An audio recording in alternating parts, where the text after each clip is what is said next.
Greetings, guys and gals, my name is Thad and welcome back to our Dragon Age Origins melee only playthrough. Now unfortunately it's one of those days again where I don't feel completely fine, some health issues, but that does not stand in the way of me recording more parts of our Dragon Age Origins melee only adventure. Now, the first thing I also need to do, well, basically the second thing, because the first thing was telling you that I don't feel so fine, but the second thing I want you to tell is something even more horrific, something really terrifying when you think about it, and that is that I was wrong on the internet.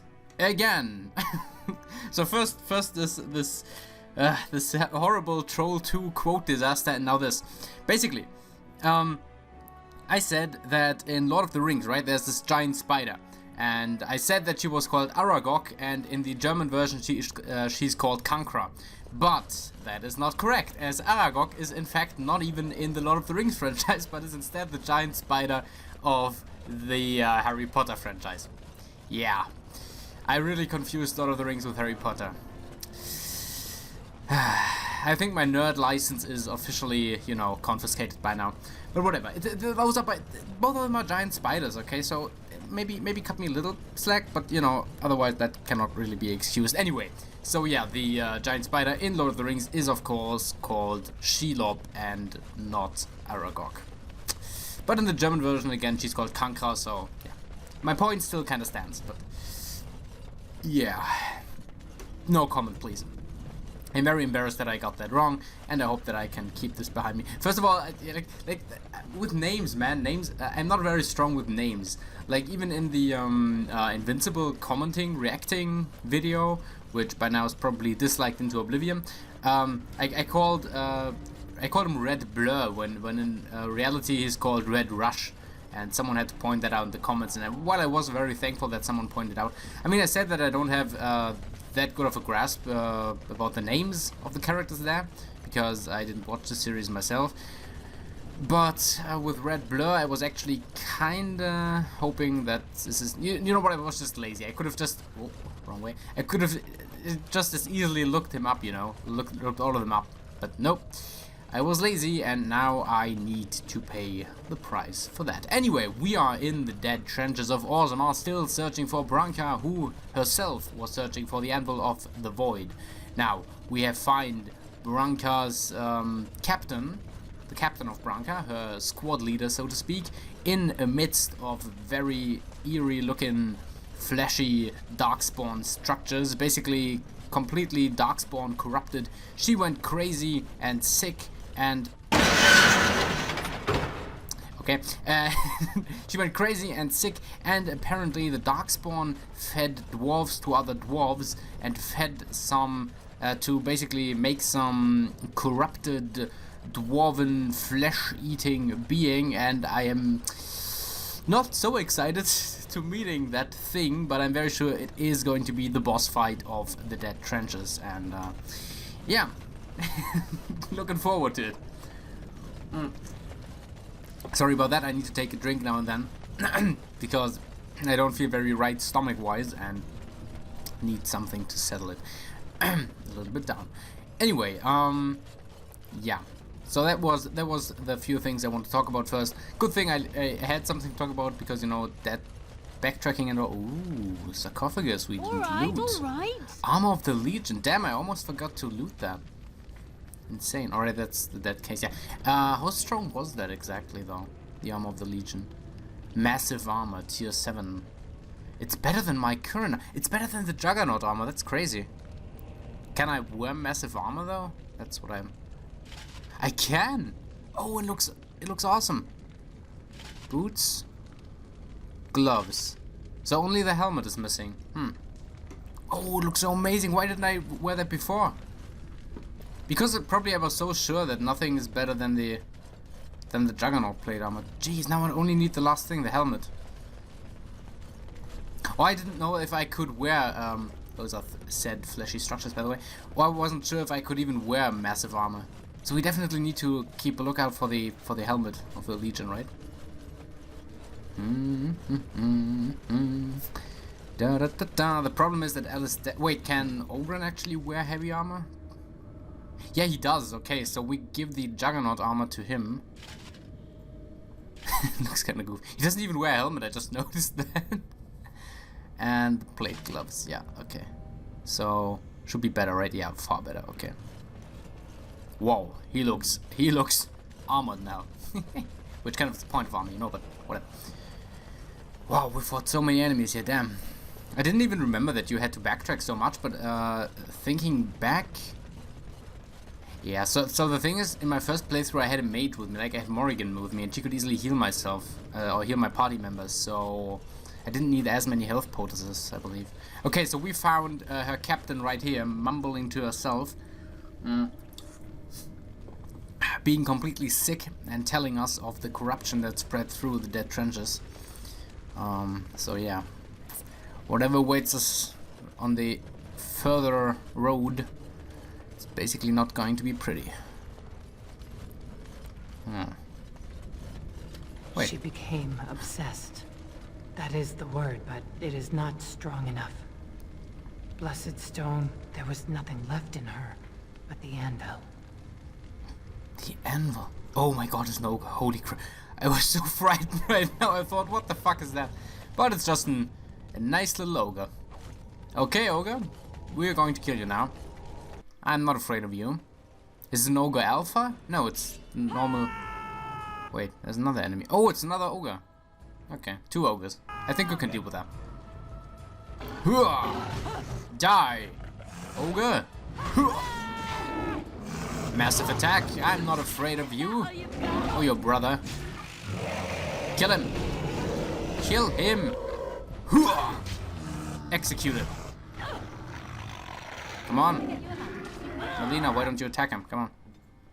Oh no, you did not just hit my dog, bro. Help me, I'm in. I need healing. Ah, you don't need healing. You need revenge. Revenge is what you need.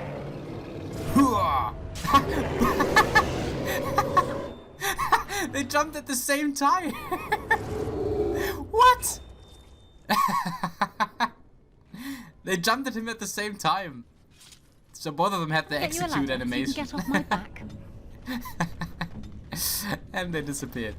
Very nice. Let's look through the rubble. See what we find there. Confusing note. Interesting. Mass will have an effect, he says. As long as it lifts us up, I figure. Should have specified within my lifetime. Gives us time to talk, he says. How does dwarf get named Shepherd? Up your shaft. No, really, because blah blah blah. Axe answers, but I still hear him. Drip, ground, drip, ground. Weston is talking. Think I'll drop out for some air.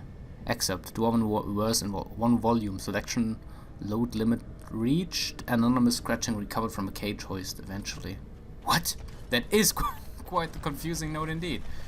The description was not lying. Okay, so we need a key for that door, right? We tried to escape, but they found us. They took us all. Turned us. You know, the more I learn here, the more unsettling it gets. Alright, alright. Okay, Dwarven ghosts. Boonamar. They don't attack me. I thought I would have fallen into dust by now. Why don't the spirits attack me? They don't even... I mean, they noticed me. They're clearly looking at me, so... Legion of the Dead relic. Oh, maybe here's the helmet of the Legion of the Dead, right? The gang... The gang...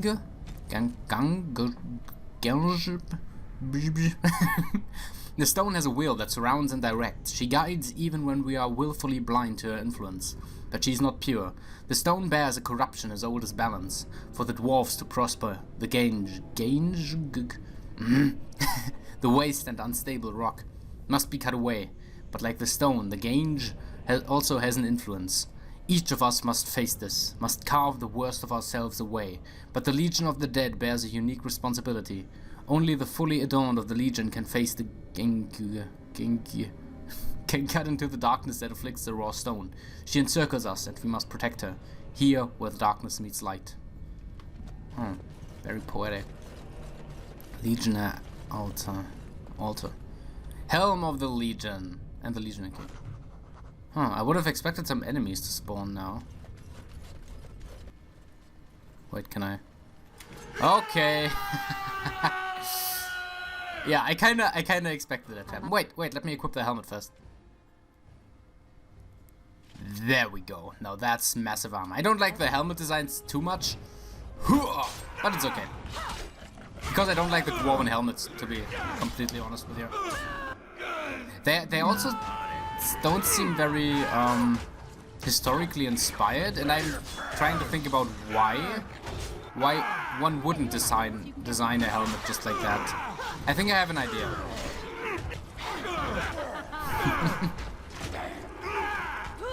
Okay.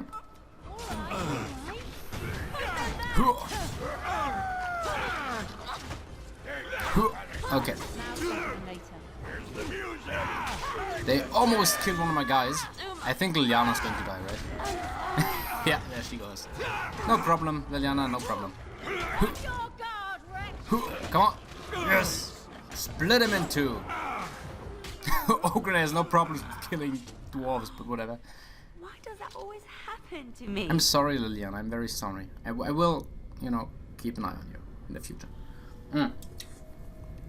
So the reason why I think this kind of helmet it looks weird or doesn't seem to be historically inspired is because if you look at that, like this is a very typical helmet design, and the reason for it is probably the curvature, right? It's curved so that projectiles and sword strikes can glance off of it, like right off the sides. Arrows maybe as well, but I think it's swords, like maybe axes or something heavier like Warhammer or something like that. I don't know, like things can glance off of that helmet design, and of that not so much. That is basically completely the opposite. It is too square to make sense. Like this is not enough curvature, it's not curved here at all, so I would imagine that is the case. I have no idea how much truth that bears. So if you know historical helmet design that looks kind of like that, please let me know. Also, like in sieges, when you besiege a city and you climb the ladders and they throw stones and stuff, they too can glance off certain helmet designs. The men, they kill. They're merciful. But the women, they want to touch, to mold, to change until you are filled with them. That was the grossest thing ever. Oh. Until they are filled with them. Ugh. Okay. Fleshy sack. They took Laren. They made her eat the others, our friends. She tore off her husband's face and drank his blood. Yeah, I got that. No need to elaborate more, lady. You have completely sold me on killing whatever is waiting for me here. No need to talk me into it anymore. I get it. Okay? It's a gross, dwarf-eating, darkspawn, liquidy-filled being, okay? I get that. And while she ate, she grew. She swelled and turned gray, and she smelled like them. They remade her in their image. Then she made more of them. Oh, now it makes sense. I get it now. Okay, thanks for elaboration, lady. So that is how Darkspawn are actually born. So there are no Darkspawn women, but they make creatures like dwarves, probably especially. That's why Genlocks could be so small also. Like maybe have this dwarven statue, right? Could be. So what happens is they feed Darkspawn flesh and blood to like female beings of a species, in this case dwarves, right? They feed it to dwarves, the dwarves swell up, turn grey, whatever, turn very gross, and then they give birth to more Darkspawn. That actually makes a lot of sense. Oh, I like this. I don't know if that's the truth though, like I won't look it up in the wiki or something, but that sounds like it's what they're doing. Anyway, so I think we're going to make a cut here, and the next part we're going to fight whatever lies ahead. Probably a Darkspawn, birth-giving, giant, grey, dwarf, eating monster. Yeah, very excited for that. Anyway, I hope you'll be there, and until then, have a nice day, have a nice night, and of course, as always, have a nice time.